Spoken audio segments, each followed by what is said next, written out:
Hey guys, what is up? Ink Smith back again. Sorry for the delay on a video this week. I've been trying to reconfigure my channel to try and get uploads going a little bit faster. I'm working with trying to get a avatar or something that I can put in front of the screen easily every time to make the background video or picture or whatever something a little more basic so that it doesn't take up a huge amount of video collection or I guess, pre-editing before I throw everything out. Mostly I can record on the spot. I do have to write a few notes down every time I record, but I want to get back to my first year where I could put out a video almost every day and enjoy, I guess, being put into the algorithm a little bit better.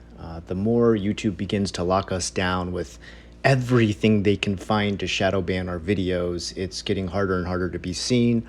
That's my fault. That's not on anyone watching my channel or what they view. It's, my discretion needs to be on what the viewer wants. So I'm putting that on me. But at the same time, I have to say YouTube does put quite a few restrictions on what you can do and say now.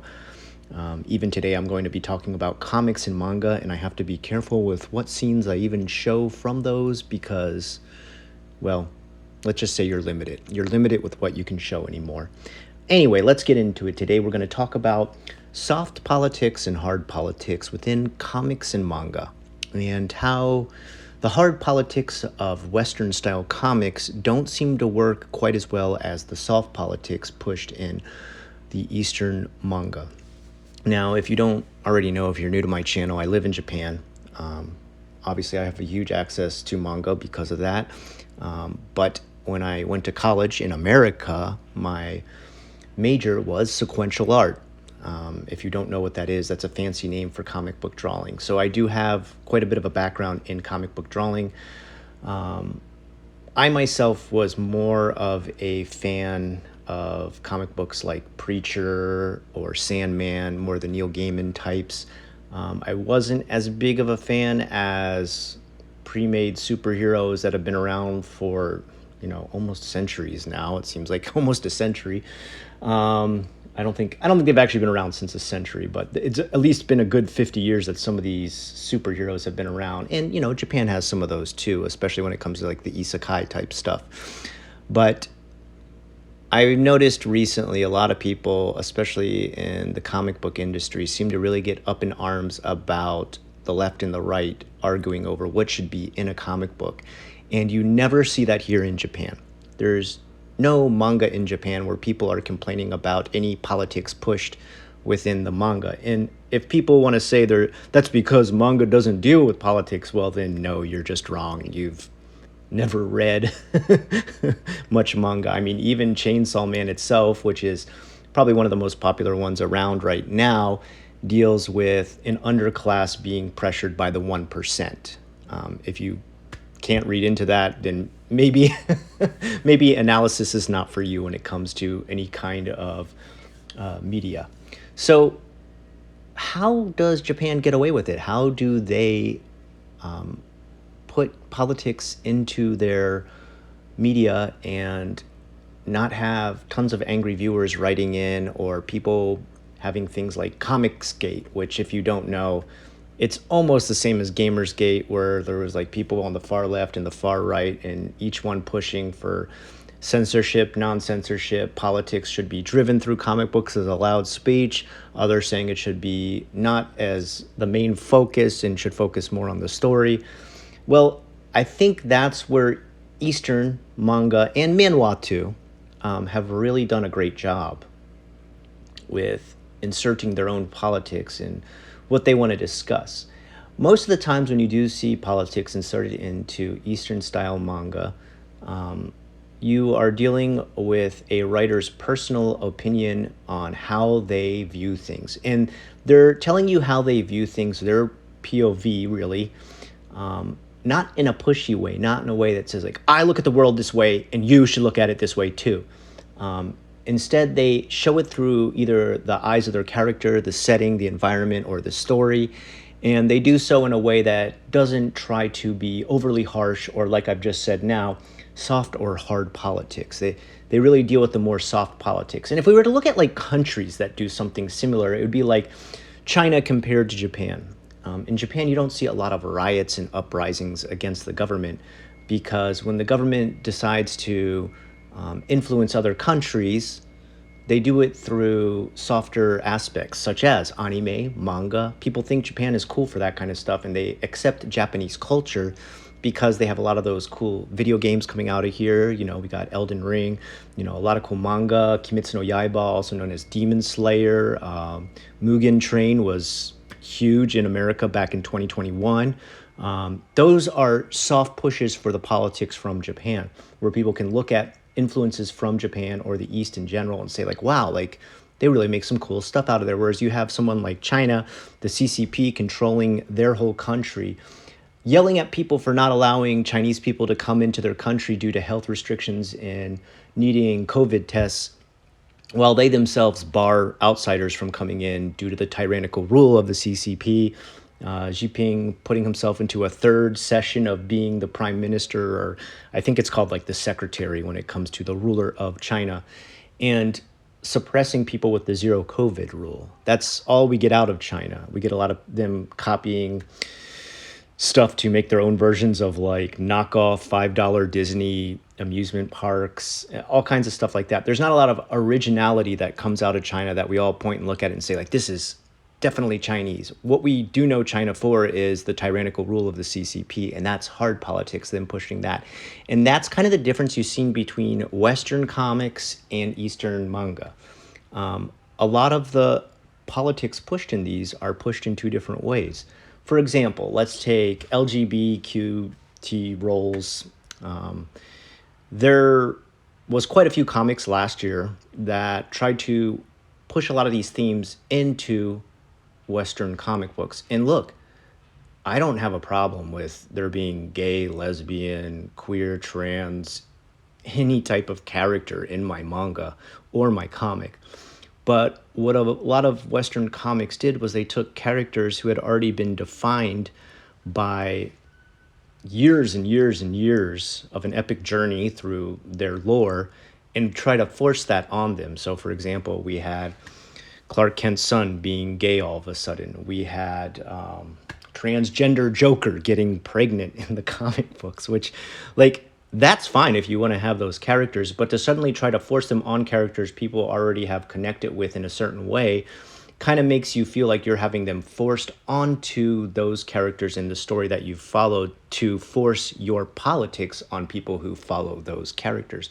Whereas Japan, a lot of people, I don't think they look at Japan and think about how much and how progressive Japan is with their influence in the LGBTQ plus community with a lot of their comics. There is literally two entire genres of manga, Yuri and BL, Boys Love, that is completely all about gay relationships. I mean, that's all they focus around.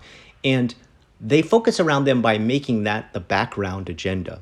We already know when we buy a comic book or a manga from that section, there's going to be some kind of angst or tryst or love, going on between two characters of the same sex in a homosexual relationship. And nobody in Japan, even people who are conservative and straight, have a problem with it because they already know that's going to exist and they're there to buy it for the story. They've never bought that and started to complain. I bought something from the BL section and there's gay characters in this, okay? For example, the manga Monster, where one of the characters is a lonely gay man and falls in love with another one who becomes a psychopath. And he's so in love with this guy that he needs to follow him around everywhere to clean up after him after he makes a mess from his serial murders. People love that from all different political courts. And the reason they do is because it's got an amazing story and very well-written characters. Oh yeah, and both of the characters happen to be gay. That's pushing soft politics through your manga. And no one has any problem with that. Maybe there's a few crazies out there who might complain on Nichan, but for the most part, no one cares. They enjoy the story. There is complaints that there's not enough female writers within Western comic books, and I've seen within the comics book war going back and forth that there's people who argue about some women are only hired so that places like Marvel and DC can hit a quota and have a certain amount of female writers, or that the female writers that they currently have are not so great. I don't think that that's true at all. I think there is just as many great female writers and artists as there is men. I think it's silly to try and point out a gender when it comes to talent. Okay? Writing is not something that takes anything but a brilliant mind, and that can be in either sex. Okay? It can be in a transgender person, it can be in a gay person, it can be in a woman, it can be in a man, straight person, conservative person, you know, in a liberal person. I don't know why you would connect someone's ability and talent to write to what their background is or their gender is. It doesn't really make any sense. And in fact, in Japan, there is an entire anime slash manga studio that is solely women called Glamp. And probably a lot of people don't even know that. They only hire female writers, and they have a female union so that anybody coming out of a college that can't get a job right away can work as an understudy there, an internship, and yeah, they're always paid. Internships in Japan are almost always paid. It's not a massive amount of money. You're probably still gonna have to live with your parents with the amount of money you make, but you don't do free internships in Japan for the most part. Now, I don't know about overseas work, like if you come over here on a work visa or a college visa, there might be some very different rules because your country may be paying for that. So I don't want to try and cover everything. But in general, there's not a lot of people who come over here and become mangaka. And when I get messages about that and I explain how much work they have to do, usually people are talked out of trying to come over here and do that, because a real mangaka in Japan works 18 to 22 hours a day, which is, yeah, it's insane. It's hardcore. But that's the thing that's kind of put manga ahead of comics. If you don't know, 2021, 2022, manga sold far better than any comic in America. They crushed the sales in comics. And the reason is because they're not just redoing the same story over and over again. And that's another big problem that I don't know why the Western world doesn't want to just admit that there's some characters, like if you want to make another Batman comic, don't make 5 Batman comics. Don't fill your whole entire list and menu to buy things for stores all Batman comics. I like Batman, cool character. I like Spider-Man too. But if you look at some of the lists of comics that DC or Marvel has to sell, it's their most well-known characters that have sold the best, and they've just made like 5 different comics about the same character with different storylines. People are more in the mood for variety. One thing we're having a huge problem with media is that everything is no longer original. And like, we get it, all right? Everything's a remake, everything's a reboot, especially when it comes to movies. I think that's why movies did so horrible last year in 2022. I think there was a lot of just garbage stuff where people did a watered down version of an idea that had already been done. But when you do this with comics, people get super bored. There's no limit when it comes to comics. There's no limit to your storytelling. There's no limit to your special effects. There's no limit to what you can draw. It's only limited by your imagination. So there's really no excuse other than you don't have an original idea. And when I say original idea, I don't mean it has to be every aspect super original. I mean, we can go back and look at Chainsaw Man, which is an incredible, really brand new type of story, or Doro Hedoro. And you can look at Eastern influences from past comics, you know, such as Yokai World, or you could look at, I guess, even the creator of Chainsaw Man's older comic called Fire Punch, where it deals with like body horror and being possessed by a power that's almost too strong for you. They're using some of the same ideas again, but not a watered down version. They're not making Fire Punch Man, and now part 2 is Ice Punch Man. Cool. They've gone totally different this time, where now they're explaining that the powers are coming from somebody who everything humans fear can become a demon. That's a really original idea, but it is still borrowing some of the body horror aspects of his old Fire Punch comic. When lots of ideas are invented, that gives you a massive amount of variety to choose from. Guys, there is manga about damn near everything in Japan. You can buy tennis manga, golf manga, sports manga, high school love story manga, everything you could ever possibly imagine.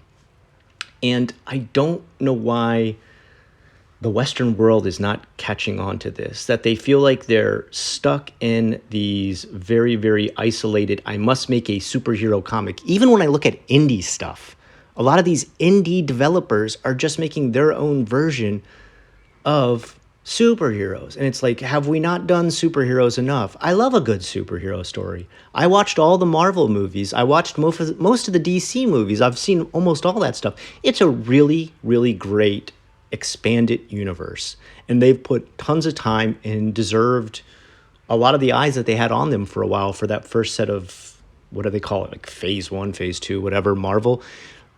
That's great. But we're kind of burned out on that. I think the whole of America feels pretty burned out on superheroes. Japan, they used to be mostly in isekai, which is pretty much like young boy goes to world where everything is different and he has superpower because teleported to another world. But they started to realize like they were selling way too many of those, and they said, you know what, we need to make some other stuff. Like we need to make stuff for girls, we need to make stuff for people that come from different backgrounds, we need to make stuff for people who are downtrodden, wish they could be the superhero in this story. You know, they came out with things like Sailor Moon. Like they even came out with a version of Sailor Moon that was a horror story for girls, Mariko Magica, which, I mean, that's really revolutionary the way that came out. They take ideas that people have already made and then twist them into completely brand new ideas or put them in totally different genres. Yet here we are in America still doing the same five superheroes. And like, look, I realize there are small, tiny indie comics, okay, that push smaller ideas and get small publishing, and you know they're noticed on Indiegogo and Kickstarter, and then you know they sell a little bit here and there. Some of them do extremely well, like Rippa, the Ripperverse. But I mean, again, Isam, the new Ripperverse, is just another superhero, and like that's great.